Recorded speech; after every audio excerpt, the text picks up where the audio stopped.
Polisi akhirnya menetapkan sopir bus pariwisata sebagai tersangka tunggal dalam musibah kecelakaan maut di Bukit Bego, Bantul, Yogyakarta 6 Februari lalu. Namun karena tersangka ikut tewas dalam kecelakaan itu, kasus ini akhirnya dihentikan atau SP3.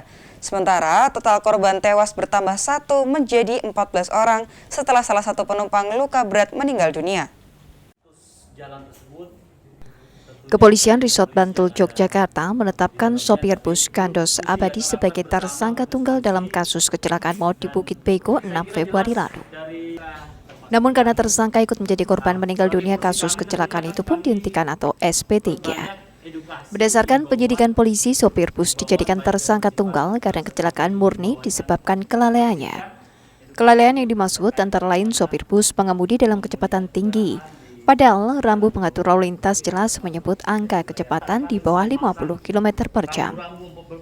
Sementara itu, Kepolisian Resort Bantul juga merilis total korban tewas kini berjumlah 14 orang setelah salah satu penumpang luka berat meninggal dunia. Saat ini kami sampaikan yang meninggal dunia ada 14, ada tambahan 1. 14 yang meninggal dunia, yang lainnya sudah kembali atau menjalani rawat jalan, sebagian besar sudah sembuh.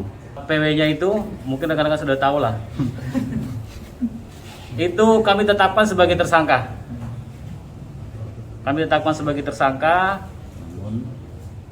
Dan karena yang bersangkutan telah meninggal dunia atau ikut menjadi korban, tentunya kasus ini akan kita SP3.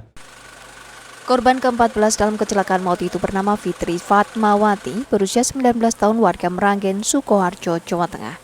Sebelumnya korban mengalami luka berat dan sempat dirawat di Rumah Sakit PKU Muhammadiyah Bantul dan Rumah Sakit Bethesda Yogyakarta hingga akhirnya meninggal dunia.